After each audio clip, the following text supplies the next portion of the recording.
এই জগতে এমন কেউ নেই যে কিনা ভালোবাসা চায় না। অর্থাৎ যার মধ্যে প্রাণ আছে সে অবশ্যই ভালোবাসা চায়। আপনি, আমরা সকলেই ভালোবাসার কাঙাল। আমরা ভালোবাসা পাওয়ার জন্য আমাদের চারিপাশের মানুষদের থেকে আশা করি যে এ আমাকে এতটা ভালোবাসবে, ও আমাকে অতটা ভালোবাসবে, আমি তাকে অতটা ভালোবাসবো, তাকে অতটা ভালোবাসবো, এমন ধরনের ভাবনা নিয়ে। তবে কখনো আমরা এটা ভাবি না যে আমরা ঈশ্বরকে কতটা ভালোবাসবো কিংবা ঈশ্বর আমাদের কতটা ভালোবাসবে। আজকে মূল বিষয় হচ্ছে, ভগবান শ্রীকৃষ্ণ যদি আপনাকে ভালোবাসে তাহলে আপনিও ভাবেন এই সংকেত। আপনার মধ্যেও লক্ষ্য করা যাবে এই লক্ষণগুলো। কি সেই লক্ষণ, যে লক্ষণগুলো দেখলে আপনি বুঝতে পারবেন যে শ্রীকৃষ্ণ আপনাকে কতটা ভালোবাসে। শ্রীকৃষ্ণ এই জগতের সকলকে ভালোবাসে, কারণ আমরা সকলেই তার সন্তান।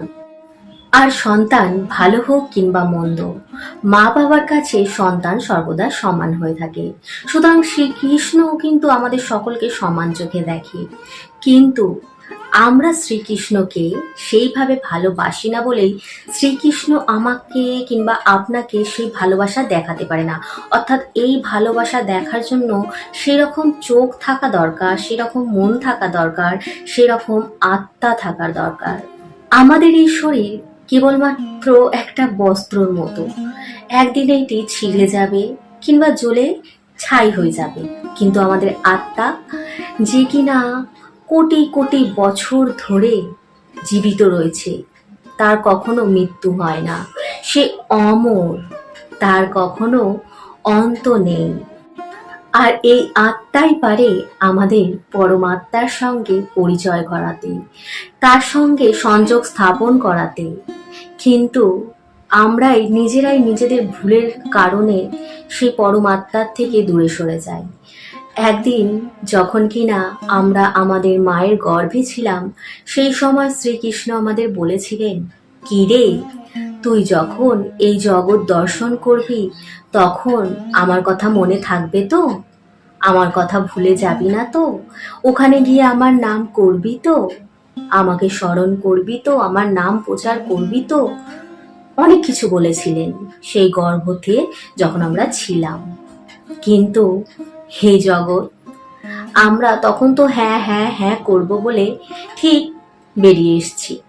কিন্তু সময়ের সাথে সাথে, পরিবেশের মানুষদের সাথে সাথে থাকতে থাকতে সেই মায়াময় জগৎকেই আপন করে নিয়েছি। তখন আর ওই শ্রীকৃষ্ণ কি বলেছিল সেই কথা আর মনে নেই। কিন্তু একটা সময় আসে যখন কিনা আমরা শ্রীকৃষ্ণের সেই কথা মনে করে ফেলি।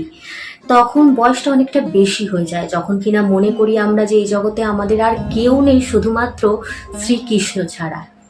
কিন্তু ওই যে অত বয়সে যখন আমাদের হাত পা চলবে না, চোখ চলবে না, অর্থাৎ চোখ দিয়ে আমরা ঠিকমতো দেখতে পারবো না, কান দিয়ে ঠিকমতো শুনতে পারবো না, মুখ দিয়ে ঠিকমতো বলতে পারবো না, দুহাত তুলে নাচতে পারবো না, তাহলে সেই বয়সটাতে যদি আমরা মনে করি যে আমরা শ্রীকৃষ্ণের নাম প্রচার করব, শ্রীকৃষ্ণের সেবা করব, তখন কেমন লাগে? ঠিক হবে? হয়তো বলতে গিয়েও বলতে পারবো না শ্রীকৃষ্ণের সেই সুন্দর মিষ্টি নামটা। তাই বয়সের সাথে সাথে আমাদের শ্রীকৃষ্ণকে ভালোবাসাটা উচিত।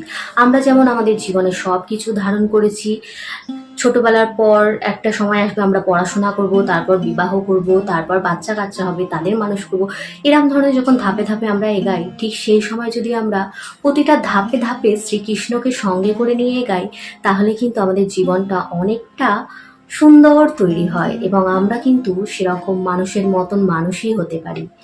তবে যাক, এইসব বিষয়ে অন্য একটা দিন আমি ভিডিও করব।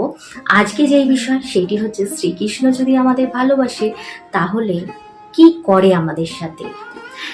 একটা মহাভারতের একটা কাহিনী রয়েছে যেখানে কিনা শ্রীকৃষ্ণকে অর্জুন জিজ্ঞাসা করছে, হে মাধব, তুমি যাকে ভালোবাসো সে বুঝবে কি করে?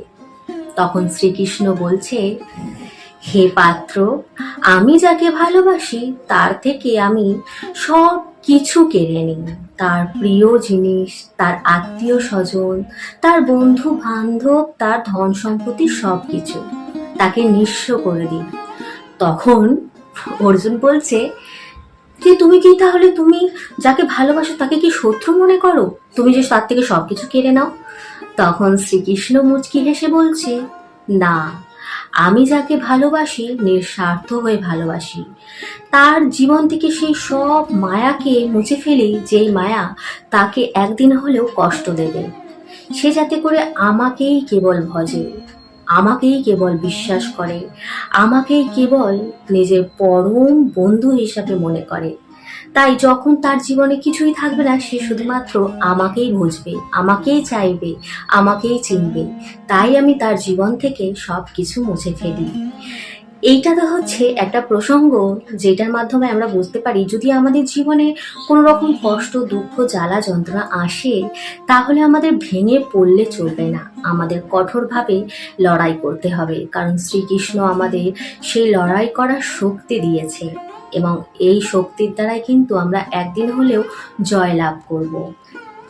তবে যেইগুলো লক্ষণগুলো দেখলে আপনি বুঝতে পারবেন যে আপনার ওপর সত্যি শ্রীকৃষ্ণ কৃপা করেছেন এবং আপনাকে তিনি এতটাই ভালোবাসেন, সেই লক্ষণগুলো কি কি? তো চলুন এক এক করে সেই লক্ষণগুলো দেখে নেওয়া যাক। আমি পারলে এখনই মুখে বলতে পারতাম, কিন্তু হয় না। আমি এই যে ভিডিওটা করছি কতটা কষ্টে আপনি জানেন না, আপনারা জানেন না, কারণ চারিদিকে পরিবেশটা এতই জামজমাট আর কি। চারিদিক দিয়ে সাউন্ড আসছে, আমার ভিডিওর মধ্যে কতগুলো সাউন্ড আমাকে করতে হয়। তো এতটা বড় ভিডিও আমি কি করে বলবো, এর মধ্যে আমি কত কেটেছি করে আজ আপনার এত দূর এসেছি, এতটা পর্যন্ত বলতে পেরেছি। এরপর থেকে আরও সন্ধ্যা হয়ে যাচ্ছে, আমার ভিডিওতে করতে অসুবিধা হচ্ছে। তো আমি ভয়েসের মাধ্যমে আপনাদের সঙ্গে সেটি শেয়ার করছি। আপনারা অবশ্যই দেখুন এবং শুনুন, দেখুন শ্রীকৃষ্ণ কতটা ভালোবাসে আপনাকে, আপনি সেই ভালোবাসার পাত্র কিনা সেটাও দেখুন। তো চলুন ভিডিওটা এইভাবে এগিয়ে নিয়ে যাওয়া যাক। ভগবান শ্রীকৃষ্ণ যাকে ভালোবাসবেন তার মধ্যে সর্বপ্রথম লক্ষণ করা যাবে এই গুণটি, তার জীবনে ভগবানের নামের গুরুত্ব বেড়ে যাবে হট করে। হ্যাঁ বন্ধুরা, হট করে তার জীবনে কৃষ্ণ নাম যেন ছড়িয়ে পড়বে, তার রক্তের মধ্যে মিশে যাবে। অর্থাৎ সে শুধু কৃষ্ণ নাম নয়, সে রাধার নামও নেবে। অর্থাৎ হরে কৃষ্ণ কৃষ্ণ কৃষ্ণ হরে হরে, হরে রাম রাম রাম হরে হরে। এই মন্ত্র তার শরীরে, তার রক্তে মিশে যাবে। সে সর্বদা এই নামকেই জপতে থাকবে সর্বক্ষণ হৃদয়ের মধ্যে। সে হাজার মানুষের সাথে কথা বলুক না কেন, তবুও কিন্তু এই নাম সর্বক্ষণ তার মনের মধ্যে চলতেই থাকবে। আর এই প্রথম লক্ষণ দিয়েই সে ভগবানের সবচেয়ে কাছের মানুষ হয়ে যাবে। আর এর পরই শুরু হবে সেই ভক্তের প্রথম যাত্রা। অর্থাৎ শ্রীকৃষ্ণ যে তাকে ভালোবেসেছে তার পরিচয় সে ধীরে ধীরে পাবে। সেই পরিচয়গুলো সর্বপ্রথম সে এই মায়াময় জগৎটাকে বড়ই নতুন ভাবে চিনবে। তার জীবনে এইরকম জগৎ আর হয়তো সে কখনোই দেখেনি। এটি যেন অন্য জগৎ, এখানে সবকিছু মায়া। একে অপরকে ভালোবাসা থেকে একে অপরের জন্য মোহ মায়া, প্রতিটা বস্তুর মধ্যে যে মোহ মায়া, সবকিছুই সে ধীরে ধীরে বুঝতে পারবে। যার জীবনে এই নামরূপী ভগবানের কৃপা থাকে, সে কখনোই এই ভাবনায় বিচলিত হয় না যে আমার ভাগ্যে কি আছে। সে তো কেবল কর্ম করে যায় আর নিজের মনের মধ্যে এই দৃঢ় বিশ্বাস রাখে ভগবান আমার জন্য যা করবেন তা আমার জন্য ভালো। সে ভগবানের কাছে সর্বদা এটাই প্রার্থনা করবে, হে প্রভু, আমি তোমাকে চাই, আর কিছু না। ঈশ্বরের ভালোবাসা কিংবা তার কৃপা সকলে পায় না, কারণ ঈশ্বর কর্মে ও ধর্মে বিশ্বাসী, আর মানুষ কেবল নিজের কর্মে। নিজের কর্ম অর্থাৎ এখানে চারিপাশের পরিবেশ বা নিজের সংসারের প্রতি দায়িত্ব, আত্মীয় স্বজন, বন্ধু বান্ধব, এদের প্রতি দায়িত্ব, কর্তব্য, কিংবা নিজের খুশির আনন্দের জন্য যা কর্ম করে থাকে সেটাকে বলা হচ্ছে। কিন্তু সেখানে ভগবানের কর্ম অর্থাৎ ঈশ্বরের কর্ম সম্পূর্ণ আলাদা। ঈশ্বরের কর্ম অর্থাৎ সঠিক ধর্ম অনুযায়ী সঠিক কর্ম। এক কথায় যে কর্ম ধর্মকে মেনে করা হয়, তার সঙ্গে কোনো কুকর্ম জড়িত থাকে না, সেটি হলো আসল কর্ম। আর মানুষ তো নিজের খুশির জন্য কুকর্ম করতে দুবারও ভাবনা চিন্তা করে না। এরপর আশ্চর্য বিষয় যখন ঘটবে সেটি হচ্ছে, ঈশ্বর যদি আপনাকে ভালোবাসেন কিংবা কৃপা করেন, তাহলে আপনি যা কিছু করবেন সেটা আপনার বিফলে যাবে। আপনি কোনো কিছুতেই সাকসেস পাবেন না, অর্থাৎ জয়ী হবেন না। হ্যাঁ বন্ধুরা, এটা শুনলে অবাক লাগবে, কিন্তু এটাই সত্যি। আপনার সাথে এমনটা বারবার হবে। আপনি যতবার চেষ্টা করবেন আপনি ততবারই বিফলে যাবেন। কিছুতেই আপনি সেই জায়গায় পৌঁছাতে পারবেন না যতক্ষণ না আপনার চোখ খোলে। কারণ ভগবান যাকে ভালোবাসে, ভগবান চায় তার চোখের সামনে থেকে সকল প্রকার পর্দা সরিয়ে দিতে। আসলে কি বলুন তো বন্ধুরা, আপনার অসফলতা আপনাকে চিনিয়ে দেয় আপনার আপন বা আপনার পর কে। কে আপনার বন্ধু আর কে আপনার শত্রু। জীবনে কি কি আপনার করা উচিত ছিল কিংবা আছে, আর কি কি করা উচিত নয় কিংবা উচিত ছিল না। ভগবান শ্রীকৃষ্ণ আপনাকে সেই জ্ঞান প্রদান করবে, যে জ্ঞানের দ্বারা আপনি জীবনে যেই ভুলগুলি করেছিলেন সেই ভুল থেকে কিছু শিক্ষা পাবেন এবং সেই শিক্ষা থেকে এমন জ্ঞান অর্জন করবেন যার ফলস্বরূপ আপনার জীবনের প্রতিটা হারকে পিছনে ফেলে জয়ের দিকে এগিয়ে যাবেন। তবে আমরা হার কিংবা জিতকে মনে করি যদি আমরা জীবনে কোনো কিছু ধন সম্পত্তি অর্জন করতে পারি তাহলেই আমরা আমাদের লাইফে সাকসেস কিংবা আমাদের জীবনে সঠিকভাবে মানে উন্নতি অর্জন করে থাকি। কিন্তু আসলে কিন্তু সেটা নয়। কখনো টাকা পয়সা একটি মানুষের উন্নতি বিচার করে না। উন্নতি কাকে বলে সেটি হচ্ছে পরম জ্ঞানকে অর্জন করা। পরম জ্ঞান যে অর্জন করতে সক্ষম সেই একমাত্র উন্নত মানুষ। আর সবচেয়ে মজাদার বিষয় হচ্ছে এই জ্ঞান আমরা কখনো স্কুলে গিয়ে পাই না কিংবা বড় বড় বই পড়লেই পাই না। এই জ্ঞান শুধুমাত্র ঈশ্বরই আমাদের প্রদান করতে পারে। তবুও তারাই এই জ্ঞানের অর্জন করতে সক্ষম হয় যারা কিনা সত্যি ঈশ্বরের খুব প্রিয় মানুষ। কারণ ঈশ্বরের প্রিয় মানুষ সকলে হতে পারে না। যারা মনের দিক দিয়ে খুবই সৎ এবং ঈশ্বরে বিশ্বাসী নাকি তন্ত্র মন্ত্র সাধনায়। কারণ তন্ত্র মন্ত্র যন্ত্র এটা কিছুক্ষণের জন্য, কিন্তু ঈশ্বর জন্ম জন্মান্তরের অজস্র, যেটি গুণে কখনো শেষ করা যাবে না। সেই সময়কাল কখনো নির্ধারিত করা যাবে না। ঈশ্বর আর ভক্তের প্রতি এতটাই গাঢ় ভালোবাসা থাকে। ঈশ্বরকে যদি ভালোবাসা যায় তাহলে কোনো তন্ত্র লাগে না, মন্ত্র লাগে না, যন্ত্র লাগে না। আর ঈশ্বরকে যদি আপনি ভালোবাসতে পারেন তাহলে ঈশ্বর আপনাকে অবশ্যই ভালোবাসবে। আর এটি সকলের চোখেও লাগবে।